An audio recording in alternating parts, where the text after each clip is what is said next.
ओम नमो भगवते वासुदेवाय। जय श्री कृष्णा। आज मैं आप लोगों को बताने जा रही हूँ आषाढ़ मास कृष्ण पक्ष में पड़ने वाली योगिनी एकादशी के बारे में।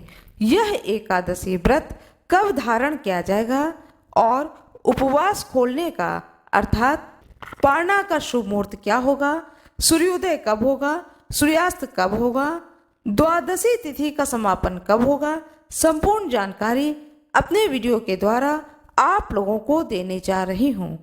आप लोगों से कह रही हूँ, कृपया वीडियो को आरंभ करने से पहले कमेंट बॉक्स में जय श्री कृष्णा अवश्य ही लिख दीजिएगा।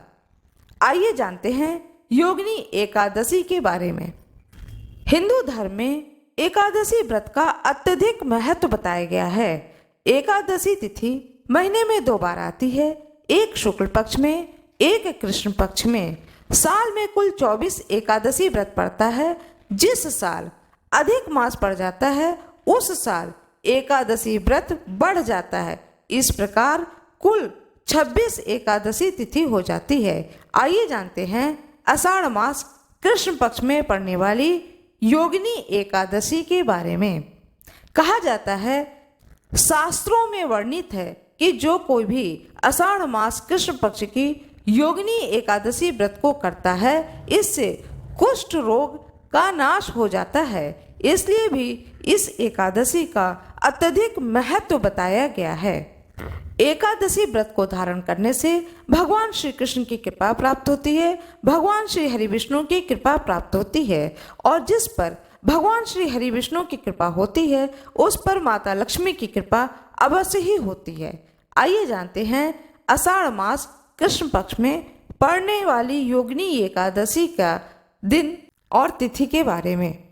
एकादशी तिथि का प्रारंभ होगा 1 जुलाई 2024 सोमवार प्रातः 10:26 पर। एकादशी तिथि का समापन होगा 2 जुलाई 2024 दिन मंगलवार को प्रातः 8:30 पर। इस प्रकार एकादशी व्रत रखा जाएगा 2 जुलाई 2024 दिन मंगलवार को।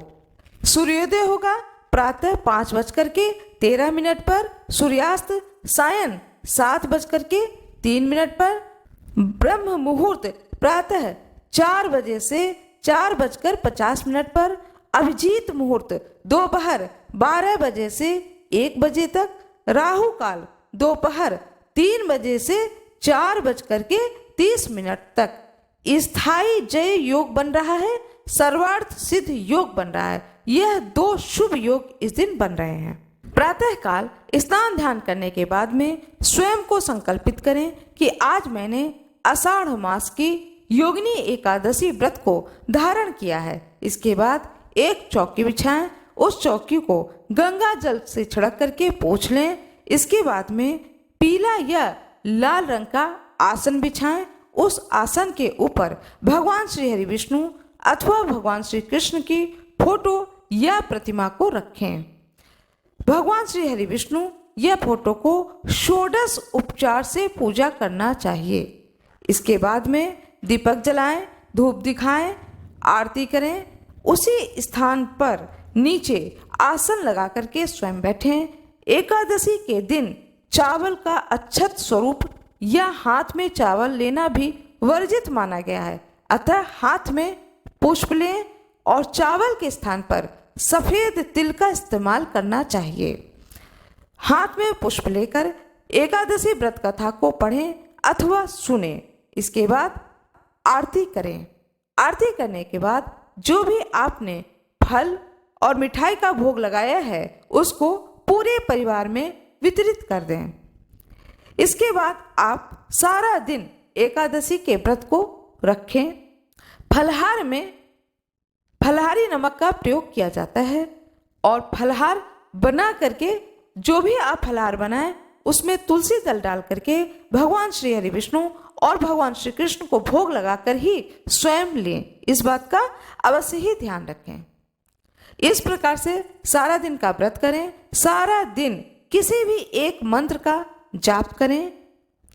मंत्र इस प्रकार से है, ओम नमो भगवते वासुदेवाय, यह मंत्र 12 अक्षर मंत्र कहा जाता है, अथवा सीताराम सीताराम इस मंत्र का भी जाप कर सकते हैं। इस प्रकार से जो भी मंत्र आपको अच्छा लगे उस मंत्र का आप जाप अवश्य करें।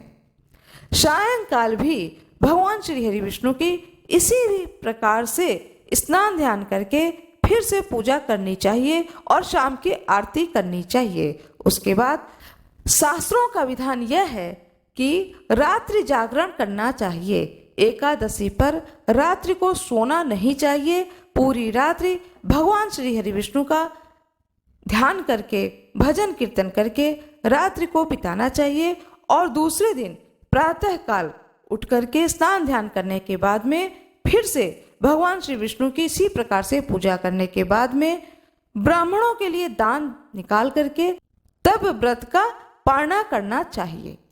यदि रात्रि जागरण ना कर सके तो आप अपने सिरहाने तुलसी दल रख करके तब सोए। यह भी एक विधान बताया गया है। आइए जानते हैं एकादशी व्रत के नियम के बारे में। एकादशी व्रत के बारे में कहा जाता है कि 10वीं तिथि से ही नियम का पालन करना चाहिए और द्वादशी तिथि तक एकादशी व्रत के नियम का पालन करना चाहिए।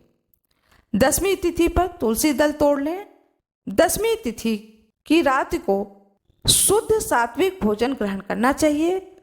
लहसुन प्याज नहीं खाना चाहिए। उड़द की दाल नहीं खानी चाहिए। किसी भी प्रकार का मांस मदिरा आदि का प्रयोग नहीं करना चाहिए। एकादशी व्रत को धारण करने के बाद द्वादशी तिथि पर दान करने के बाद में शुद्ध सात्विक भोजन ग्रहण करना चाहिए।